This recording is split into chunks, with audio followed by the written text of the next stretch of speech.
Hermanos, sentimos temor a diferentes cosas y en un grado o en otro. Es increíble la cantidad de fobias que nosotros sentimos. Porque todos venimos de fábrica con un instinto de conservación dado por Dios que puede llegar a ser muy útil en situaciones de peligro. Eso es tan característico en el ser humano que si conociéramos a una persona que no le tema a nada, y cuando digo que no le tema a nada es absolutamente a nada, nosotros pensaríamos que algo no está funcionando bien en la cabeza de esa persona. De hecho, hay una enfermedad que lo tienen muy pocas personas y tiene que ver con un trastorno del cerebro, de personas que no tienen temor, no sienten temor. En este mundo dañado por el pecado, son muchas las cosas que amenazan nuestro bienestar y aún nuestra propia vida. Así que el temor no es malo en sí mismo, pero puede llegar a serlo si reaccionamos incorrectamente ante aquello que nos atemoriza. Hay personas que se paralizan en medio del temor. Hay personas que terminan haciendo lo que no deben hacer. Esta mañana en la clase de escuela dominical vimos cómo Saúl, por miedo a los filisteos, hizo algo que él no debía hacer y perdió el reino por eso. Y muchos creyentes, verdaderos creyentes, pueden llegar a ser arropados por la incredulidad cuando se encuentran de repente en una circunstancia difícil y peligrosa. Y eso es lo que nosotros vemos en el pasaje que vamos a estudiar en la mañana de hoy. Ahora, debo adelantarme a decir que yo no creo que este relato esté aquí para enseñarnos primariamente cómo debemos reaccionar ante las tempestades de la vida. Es muy fácil aplicar el pasaje de esa manera. No, yo creo que este pasaje está aquí para mostrarnos algo acerca de Jesús y para mostrarnos cómo debemos reaccionar hacia Jesús cuando estamos en medio de cualquier tipo de peligro o de cualquier tipo de aflicción. Marcos nos dice que este incidente ocurrió el mismo día en que el Señor había llevado a cabo un intenso ministerio de enseñanza, dice en el versículo 35, y resalta el hecho de que ya estaba anocheciendo cuando ellos tomaron la barca. Es obvio que Jesús estaba sumamente agotado, que Jesús necesitaba descanso.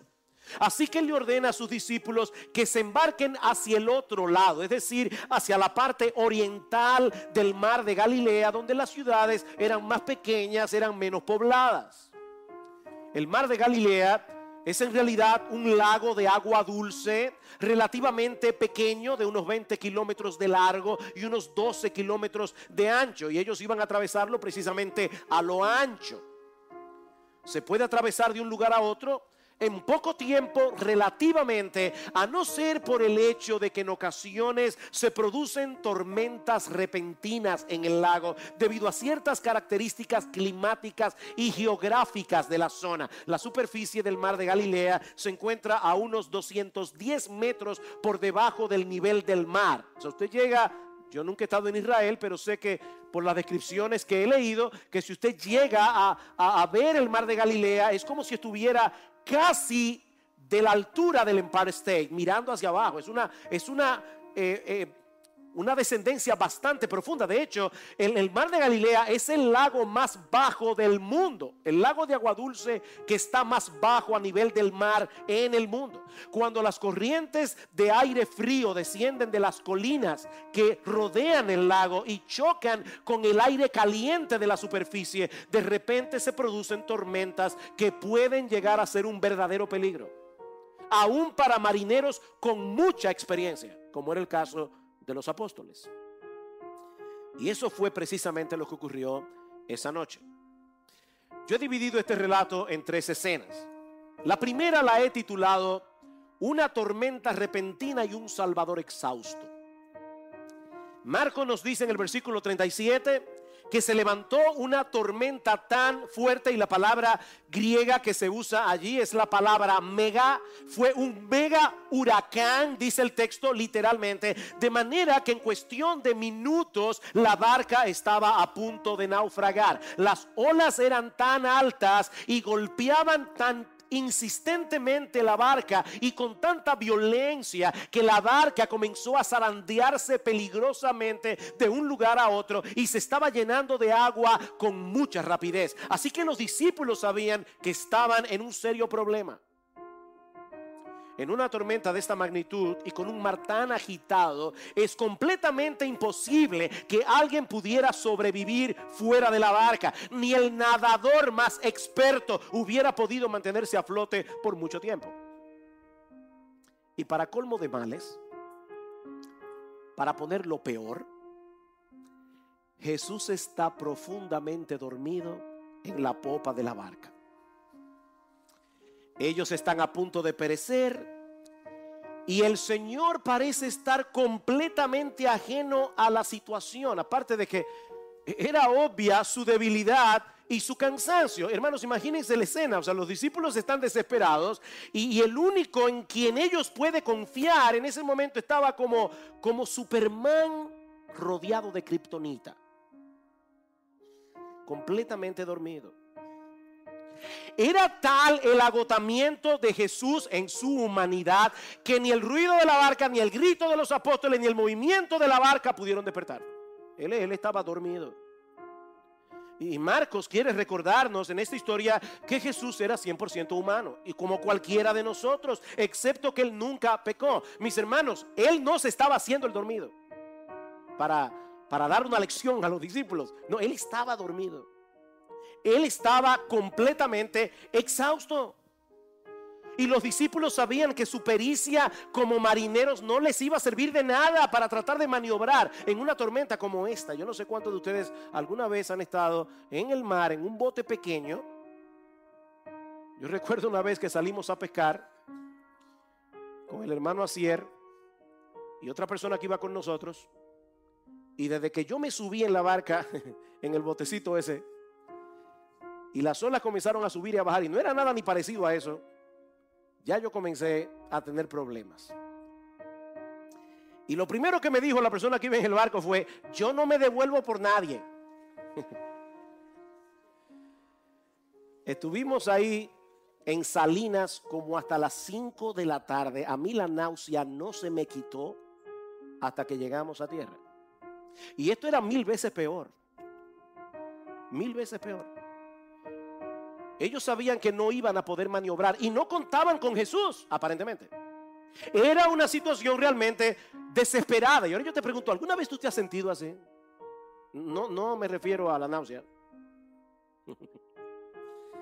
Yo me refiero a estar en medio de un problema, cuando tu capacidad de resolverlo ya llegó a su límite y el Señor parece estar haciendo otra cosa.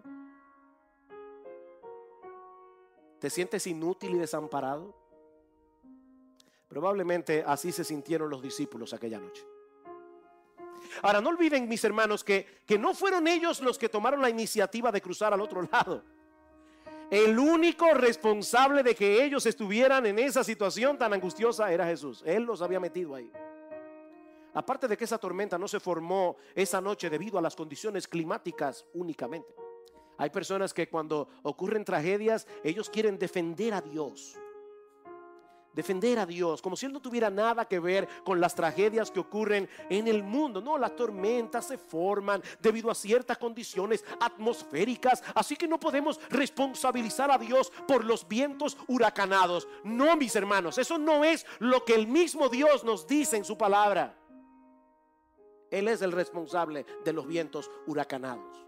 Dice en el Salmo 107, versículo 23, los que descienden al mar en naves y hacen negocios sobre las grandes aguas, ellos han visto las obras del Señor y sus maravillas en lo profundo. Pues Él habló y levantó un viento tempestuoso que encrespó las olas del mar. Él habló. No fue la madre naturaleza la que provocó esa tempestad. Esa noche fue el decreto soberano del Señor. Él metió a los discípulos en medio de ese mega huracán Porque Él quería enseñarles algo acerca del poder y la autoridad del Señor Jesucristo. Un detalle interesante de esta porción del Evangelio de Marcos es que en el capítulo 4 del Evangelio nosotros encontramos, de hecho, las únicas 4 parábolas que se encuentran en el Evangelio de Marcos, y todas giran en torno al reino de Dios. Ahora, inmediatamente después de estas 4 parábolas le siguen 4 historias que nos muestran el poder y la autoridad de Jesús, su poder y su autoridad sobre los elementos de la naturaleza en el texto que estamos estudiando. Luego en el capítulo 5 su poder y autoridad sobre los demonios, versículo 1 al 20. Luego en los versículos 21 al 34 su poder y autoridad sobre las enfermedades. Y luego en los versículos 35 al 43 su poder y su autoridad sobre la muerte. Ellos habían recibido instrucciones verbales acerca del reino, pero ahora iban a tener la oportunidad de ver a su rey en acción. Iban a tener la oportunidad de demostrar si ellos realmente estaban dispuestos a confiar en Él, no importa las circunstancias. En otras palabras, mis hermanos, la clase de teología acababa de concluir y ahora tenían que tomar un examen práctico. Esta tempestad fue cuidadosamente diseñada por Dios para dar una oportunidad a los discípulos a que pusieran en acción la teología que habían aprendido. Y mis hermanos, eso es lo que Dios hace con cada uno de nosotros. Alguien decía, mira, cuando tú le hablas a una iglesia, todos los que están allí o acaban de pasar por una tormenta, o están pasando por una tormenta, o van a pasar por una tormenta pronto. Así que espéralo. O ya pasaron por la tormenta, o están en la tormenta, o van a pasar por una tormenta. Y no piense que es una sola, para que no piense, ya yo pasé la mía. No.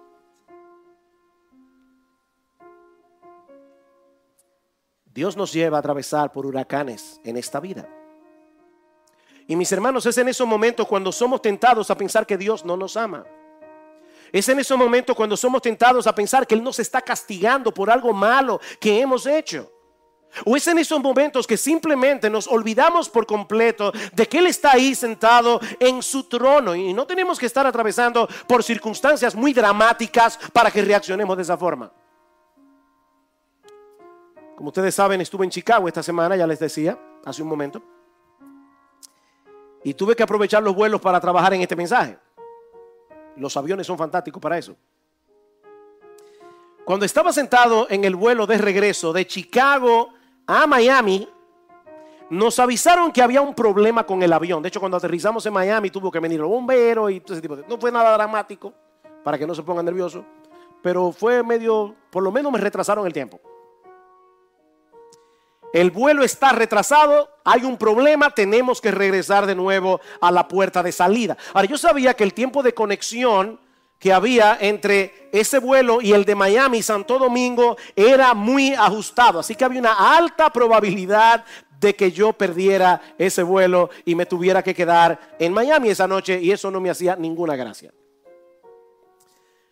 Hermano, ustedes pueden creer que providencialmente yo tenía mi laptop abierta en el momento que avisaron eso, y estaba trabajando esta parte del mensaje que yo estoy diciéndolo ahora mismo. Yo dije, bueno, Señor, aquí está mi oportunidad de aplicar lo que tú me estás enseñando. Y ahí mismo llamé a Gloria por teléfono, por el celular, y le dije lo mismo. Mira, yo estoy estudiando la Biblia ahora mismo, el pasaje del domingo, me toca esta porción. Es posible que me quede en Miami, yo no lo sé todavía, pero mira, pam. Y ahí mismo le pude mandar un WhatsApp a una hermana con la que me estaba escribiendo, que está en Miami con su mamá, en una situación muy difícil, la tuvieron que internar, llamar al 911, algo bien aparatoso, así que compartí con ellos la historia también. Les di un tráiler de esta prédica. Mis hermanos, nuestro Dios es el Dios de las tormentas. Él es el Dios de las grandes y de las pequeñas. Y Él no exime a los cristianos a tener que pasar por ellas, porque esa es la única manera en que nosotros podemos aprender verdadera teología y fortalecer nuestra fe. La única manera. Déjame hacerte una pregunta. ¿Cuál es la forma más segura de llegar a ser bueno en un deporte? ¿Aprendiendo las reglas de juego o jugando? Mira, tú puedes leer un manual escrito por Roger Federer acerca de cómo se juega tenis y aprendértelo de memoria. Pero la única forma de aprender a jugar tenis es jugando tenis. Lo mismo ocurre con la teología. Lo mismo ocurre con la teología. Dios quiere que nosotros le conozcamos íntima y personalmente. Es de eso que se trata la teología. Hay personas que creen que la teología es algo muy profundo. No, la teología tiene que ver con el estudio de Dios. Todo cristiano debe estudiar teología. De hecho, todo cristiano tiene una teología y algunos la tienen muy defectuosa porque no estudian. Necesitamos conocer teología. Dios quiere que nosotros le conozcamos íntima y personalmente. Dios quiere que nosotros confiemos en Él, pero no como una mera teoría, sino como algo real del corazón. Hermano, nosotros debemos leer la Biblia. Nosotros debemos leer buenos libros sobre los atributos de Dios. Eso es extremadamente importante. Pero ese conocimiento vendrá a ser verdadero conocimiento cuando podamos aplicarlo en medio de la tormenta. Y eso fue precisamente lo que los discípulos no hicieron esa noche. Y eso nos lleva a la segunda escena de este relato, que yo he titulado Un grupo de creyentes en pánico, en incredulidad y con insolencia. Versículo 38. Él estaba en la popa durmiendo sobre un cabezal, una especie de cojín hecho de piel, donde a veces los marineros descansaban durante la travesía. Y le dijeron: Maestro, ¿no te importa que perezcamos? Ese es uno de esos momentos cuando la incredulidad nubla los ojos de la fe y nos lleva a actuar con insolencia. Los discípulos se dejaron controlar de tal manera por el temor que perdieron la perspectiva por completo. Por un lado, ellos se dirigen a Jesús llamándole maestro, llamándole Señor, como dice el Evangelio de Mateo. Parece que unos gritaban una cosa y otros gritaban otra, aparentemente en una forma de respeto. Pero al mismo tiempo lo acusan en una forma insolente de no tener ningún tipo de cuidado para con ellos. Es que no te importa. ¿Oyeron eso, hermanos? Ellos diciéndole a Jesús: es que no te importa que perezcamos. En vez de mostrar una fe sumisa hacia el Señor y esperar tranquilos a ver lo que Él iba a hacer, la frustración y el miedo los llevaron a reprocharlo por su falta de cuidado y de amor. Y no olviden, mis hermanos, que ellos habían visto a Jesús sanar todo tipo de enfermedad. Ellos habían visto a Jesús echar fuera demonios. Ellos estaban conscientes de su poder. Ellos estaban conscientes de su compasión, pero dejaron que el miedo los controlara y en ese momento perdieron su teología. Y yo imagino a Pedro cuando le estaba contando a Marcos esta historia para que la incluyera en su evangelio, el sentido de vergüenza que tiene que haber sentido. ¿Alguna vez tú te has visto a ti mismo reaccionando de ese modo? Porque honestamente a mí me ha pasado más de lo que yo quisiera recordar. Sabemos que el Señor es bueno, sabemos que Él es todopoderoso, sabemos que Él es el creador de los cielos y de la tierra, sabemos que Él está lleno de compasión y de sabiduría. De hecho, nosotros tenemos ahora un conocimiento que los discípulos no tenían en ese momento. Y es que por su amor para con nosotros, nuestro bendito Señor y Salvador Jesucristo iba a dar su vida en la cruz del Calvario para satisfacer la justicia perfecta de Dios y así poder concedernos el perdón de todos nuestros pecados. Eso no había pasado todavía. Cristo fue desamparado por el Padre para que ninguno de sus hijos tenga que experimentar ese tipo de desamparo en ningún momento, en ninguna situación. Pero mis hermanos, ¿cuántas veces reaccionamos con esa misma clase de insolencia y de incredulidad en medio de la prueba? No lo decimos con palabras, pero es la queja sutil y silente que está detrás de nuestro descontento y de nuestra amargura. Hay una frase en inglés que lamentablemente no tiene el mismo sentido en español, porque es un juego de palabras. Pero en inglés se dice que las pruebas o te hacen bitter o te hacen better, o te amargan o te hacen mejor. O te amargan o te hacen mejor. Señor, una cosa es lo que dice la Biblia acerca de tu cuidado y de tu protección hacia los tuyos, pero otra muy diferente es lo que yo estoy pasando en este momento. Puede ser, Señor, que estas promesas tuyas se apliquen a algunos favoritos que tú tienes en la iglesia, pero honestamente yo no me siento cuidado por ti. Repito, hermanos, uno no dice eso con la boca. Uno es lo suficientemente cuidadoso como para no decir eso así. Pero eso es lo que implica la actitud de nuestro corazón.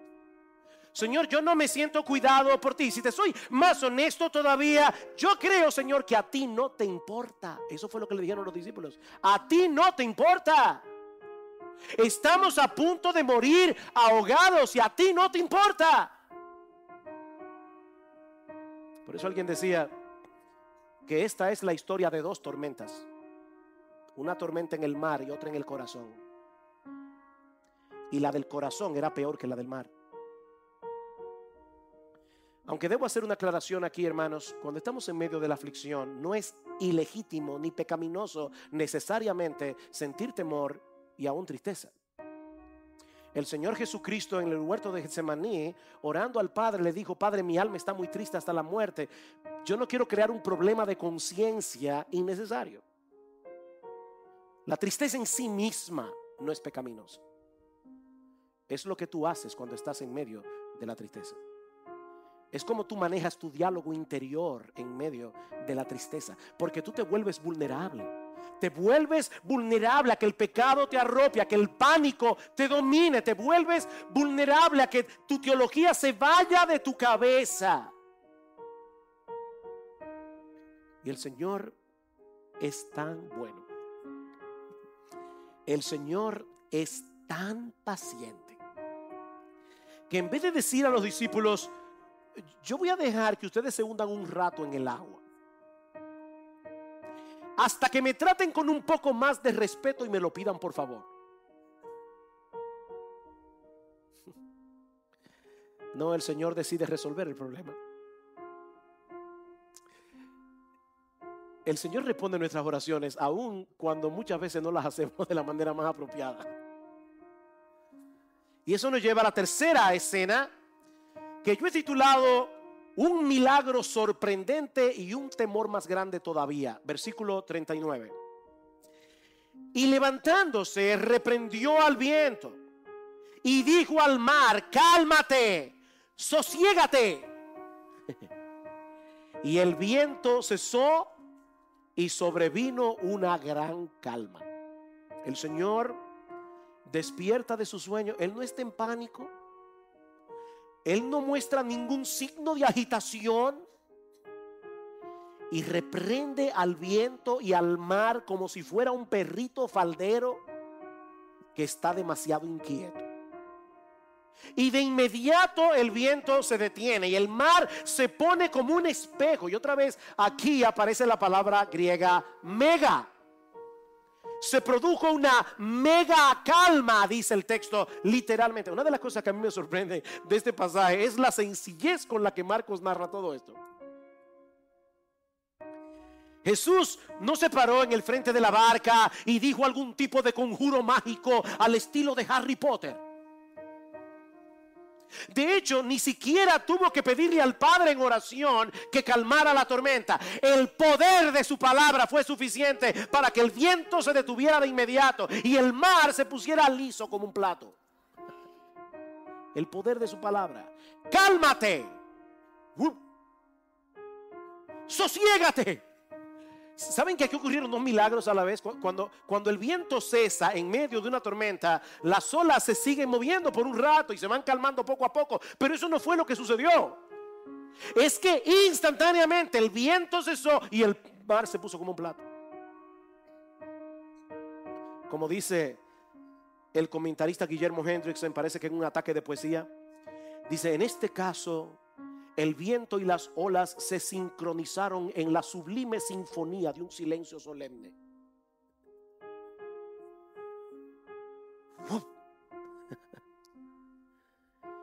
El Señor del universo había dado una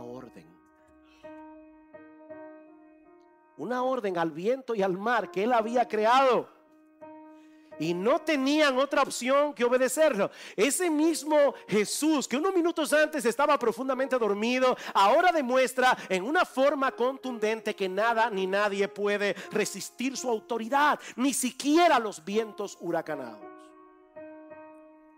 Como decíamos hace un momento, Él era 100% humano, pero es al mismo tiempo 100% divino. Él es la segunda persona de la Trinidad encarnada, dos naturalezas, una sola persona, la humana y la divina, actuando en perfecta armonía, sin que ninguna de las dos interfiera con la otra. A final de cuentas, el pánico de los discípulos era injustificado.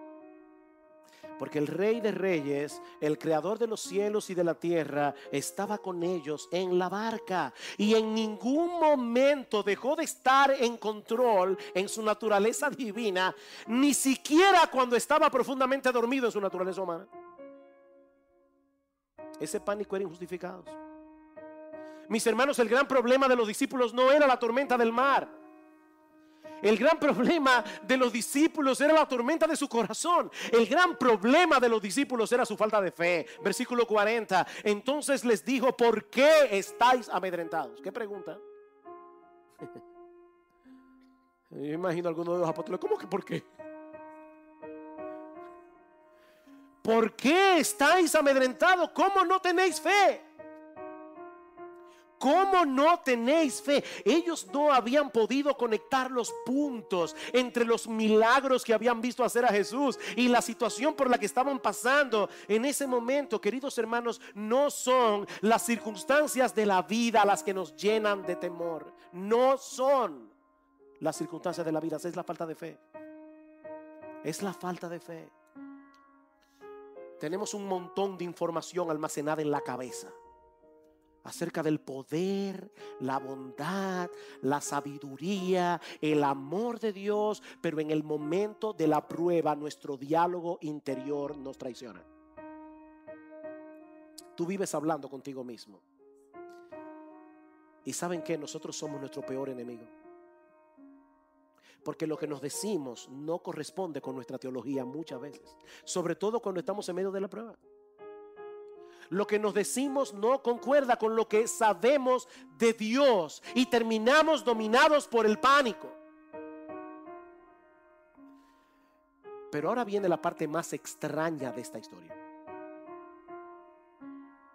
Cualquiera diría que los discípulos debieron haber experimentado un gran alivio cuando la tormenta se calmó. Ya no estaban en peligro. Ahora tenían una perspectiva más clara del poder y la autoridad de su Maestro y Señor. Pero fue todo lo contrario. Si la tormenta los había llenado de miedo, ahora ellos estaban aterrorizados al estar en la presencia de alguien como Jesús. Versículo 41. Y se llenaron de gran temor. Otra vez, ¿cuál es la palabra? Mega de nuevo. Se llenaron de gran temor. Y la palabra temor allí es diferente a la del versículo 40, completamente diferente. Es nuestra palabra para fobia. Se llenaron de temor y se decían unos a otros: ¿quién pues es este que aún el viento y el mar le obedecen? ¿Quién es este? Ellos habían enfrentado una mega tormenta. Luego vieron a Jesús producir una mega calma, y ahora estaban experimentando un mega temor. La suma de todos los miedos. Esta palabra temor que se usa en el versículo 41 habla de ese temor reverente que nos sobrecoge por completo cuando estamos delante de algo que es evidentemente sobrenatural. El poder de Cristo era más atemorizante para los discípulos que el poder de la tormenta. De ahí la pregunta de los discípulos: ¿qué clase de hombre es este? ¿Saben que nosotros cada vez que conocemos a una persona, en una manera muy natural las clasificamos? Es amable, es gruñona, es muy seria, tiene buen sentido del humor, es fácil, tiene sangre liviana. No, uno siempre está clasificando a la gente. Bueno, en este momento los discípulos estaban buscando en sus mentes una categoría en la cual poder ubicar a Jesús, pero no encontraban ninguna porque nunca en la vida se habían topado con un hombre así. Lo que los discípulos estaban experimentando en ese momento era xenofobia. Xenofobia en el más alto grado que se puede experimentar. La palabra xenofobia es la palabra que se usa para el temor a los extranjeros o el temor a personas extrañas que nos resultan extrañas. Y lo que acababa de ocurrir colocaba a Jesús en una categoría en la que no cabía nadie más. Él era único en su clase.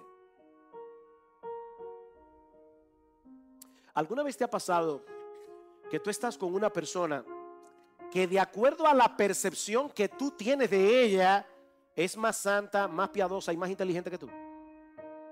Quizás no es así, pero es como tú lo percibes. Y para colmo es una persona que parece tener un discernimiento tal que puede captar el error y puede captar el pecado aún en las formas más sutiles. ¿Tú alguna vez has estado delante de una persona así? Y lo incómodo que a veces eso hace sentir a uno. Pero imagínate a los apóstoles al estar enfrente de la persona de Jesús. Hay otro episodio en el Evangelio de Lucas muy similar a este y que nos ayuda a entender mejor por qué los discípulos estaban tan aterrados. Lucas capítulo 5. Lucas capítulo 5, versículo 4. El Señor está enseñando a las multitudes. Los discípulos están allí disfrutando de la enseñanza. Y de repente en el versículo 4 dice que él termina de hablar y le dice a Simón Pedro: sal a la parte más profunda y echad vuestras redes para pescar. Y ya no puede imaginarse, ¿verdad?, el apóstol Pedro. Mira, Señor, tú sabes de teología, yo sé de peces. Y nosotros pasamos la noche entera tratando de pescar y no sacamos un guppy.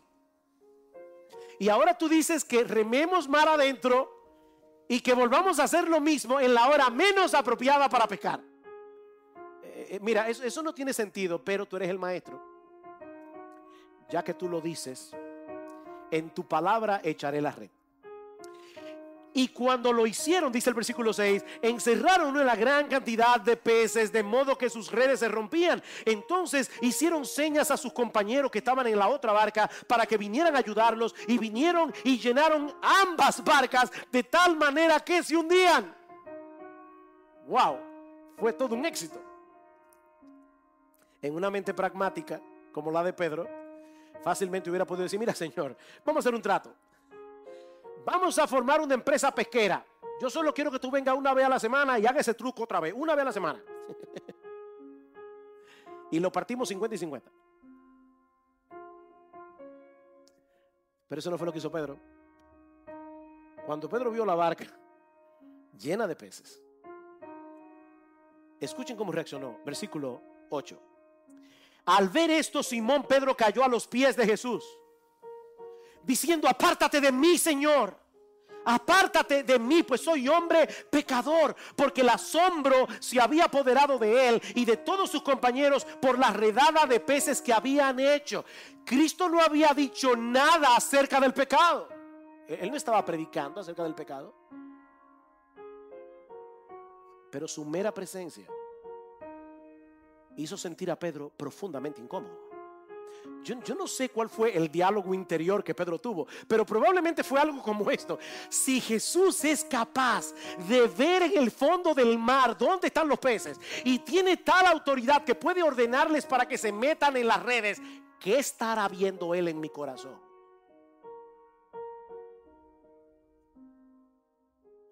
¿Qué estará viendo Jesús en mi corazón? Pedro estaba tan aterrado que le pidió al Señor que se apartara de él. Apártate de mí, Señor. Pedro se sintió profundamente incómodo y aterrado al estar ante la santidad de Jesús. Alguien decía: la miseria del pecado no quiere la compañía de la pureza. La miseria del pecado no quiere la compañía de la pureza. Eso es como un ladrón que busca consuelo en un grupo de policías honestos. Nadie quiere eso. De hecho, yo creo que es por eso que mucha gente dice admirar a Jesús, pero al mismo tiempo prefieren mantenerlo lo más lejos que puedan de sus vidas, porque presuponen que sería muy incómodo tener demasiado cerca a alguien tan santo, a alguien tan justo como Él. Pero hermanos, la historia de Jesús no termina con esta escena en el mar de Galilea. Cuando nosotros seguimos leyendo los evangelios, vemos que este mismo Jesús, perfecto en santidad y en poder, voluntariamente tomó la decisión de morir en debilidad, asumiendo nuestra culpa en la cruz del Calvario. Aquel que tenía el poder de darle órdenes al viento y al mar, se dejó apresar, se dejó juzgar en un tribunal humano. ¿Saben para qué, mis amados hermanos? Para que cada uno de nosotros pudiera ser absuelto en el tribunal de Dios. Así que no tenemos que pedirle a Jesús que se aleje de nosotros, porque Él hizo todo lo que era necesario para que pudiéramos estar cerca sin ser aplastados por el peso de su santidad, sin ser aplastados por el peso de su justicia. Ahora, mis hermanos, piensen en esto por un momento. Si tú eres un verdadero cristiano, eso quiere decir que la persona más terrible, la persona más temible en todo el universo ha decidido aceptarte en su presencia.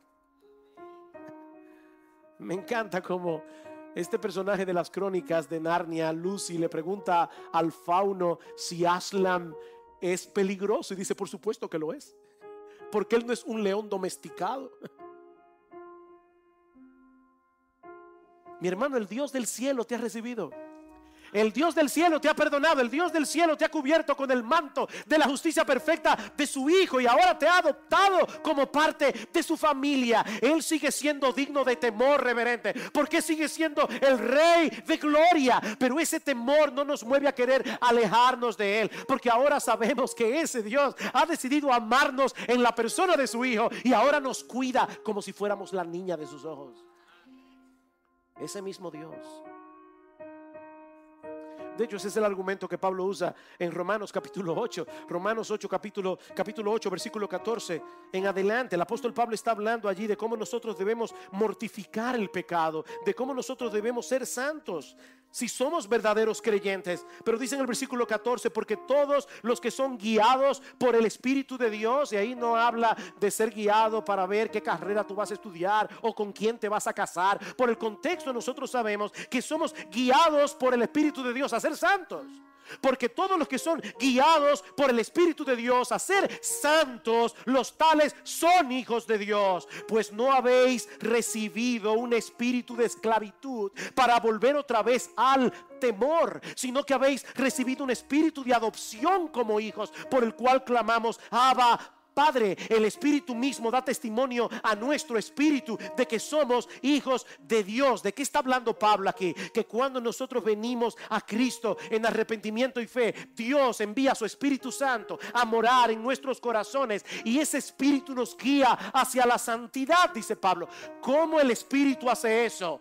Escuchen bien, hermanos, ¿cómo lo hace? Sustituyendo en nuestros corazones un temor esclavizador por un afecto filial. Así que en vez de actuar como esclavos que obedecen por temor al castigo, el Espíritu Santo produce en nosotros la confianza de que hemos sido adoptados como hijos de Dios, para que nuestra obediencia sea motivada por la fe, para que nuestra obediencia sea motivada por un profundo afecto del corazón hacia nuestro Padre Celestial. Queridos hermanos, si el Dios Todopoderoso nos amó de tal manera que estuvo dispuesto a enviar a su propio hijo a morir en una cruz para poder adoptarnos y tratarnos de ahora en adelante como Él trata a su hijo. ¿Qué razones tenemos para paralizarnos ante el temor, para entrar en pánico ante las circunstancias adversas de la vida? De hecho, esa es la conclusión a la que llega Pablo más adelante, versículo 31 de Romanos 8. Entonces, ¿qué diremos a esto? ¿Qué diremos a esto? Si Dios está por nosotros, ¿quién estará contra nosotros? El que no eximió ni a su propio hijo, sino que lo entregó por todos nosotros, ¿cómo no nos concederá también con él todas las cosas?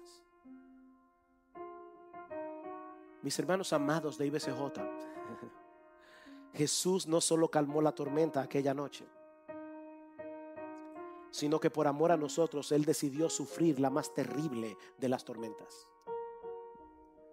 Cuando recibió en aquella cruz todo el peso de la ira de Dios que merecían nuestros pecados. De manera que ya fuimos librados del más grande de todos los terrores. Tener que enfrentar el castigo que nuestros pecados merecen en el tribunal de Dios. Y ahora estamos siendo moldeados por Dios a través de las dificultades de la vida para ser cada vez más semejantes a nuestro Señor Jesucristo. Hermanos, mi oración es que el Señor nos ayude a conectar los puntos de nuestra teología con los problemas y aflicciones que tengamos que enfrentar en este mundo caído, para que reaccionemos con fe, no con insolencia, no con incredulidad. Mis hermanos, Jesús, ese Jesús que estaba en la barca con los discípulos, Él ha prometido estar con nosotros todos los días hasta el fin del mundo. Tú estás ahora en medio de la tormenta, Jesús está en la barca. Él está allí porque Él lo prometió. Él no prometió un viaje sin contratiempos. Él no prometió eso. Pero podemos estar completamente seguros de que esa barca va a llegar al otro lado. ¿Saben por qué? Porque Jesús prometió que Él no iba a perder ni una de sus ovejas. Ni una de sus ovejas. Así que por nada estéis afanosos. Filipenses capítulo 4. Pastor, ¿y qué significa en griego la palabra nada? Eso mismo. Por nada estéis afanosos, si no sean conocidas vuestras peticiones delante de Dios en toda oración y ruego y con acción de gracias, y la paz de Dios que sobrepasa todo entendimiento guardará vuestros corazones y vuestros pensamientos en Cristo Jesús. Cuando Él lo quiera, como lo quiera, cuando Él sepa que la tormenta dio el fruto que Él quería, Él se levantará y dirá: cálmate, sosiégate. Y el viento y el mar tendrán que obedecerle, porque Él es Señor de señores. Y si tú estás aquí sin Cristo, mi amigo, déjame decirte que tú tienes todas las razones del mundo para estar en terror. Todas las razones del mundo para estar en terror. Yo no sé cuáles son las tormentas de la vida que tú has tenido que atravesar hasta ahora, pero créeme, la peor está por llegar. La peor está por llegar. Porque algún día tendrás que presentarte delante de Dios para dar cuenta en su tribunal, y ningún ser humano saldrá bien parado de ese juicio, a menos que haya venido a refugiarse por la fe en la persona y la obra de nuestro Señor Jesucristo. Él atravesó voluntariamente la tormenta de la ira de Dios en la cruz, la tormenta que nosotros merecemos por causa de nuestros pecados, para que todo aquel que en Él cree no se pierda, mas tenga vida eterna. Ven a Cristo, mi amigo. Ven a Cristo en arrepentimiento y fe. Ven ahora. Y el Rey de Gloria te recibirá en su presencia. El Rey de Gloria perdonará todos tus pecados. El Rey de Gloria te concederá el don de la vida eterna.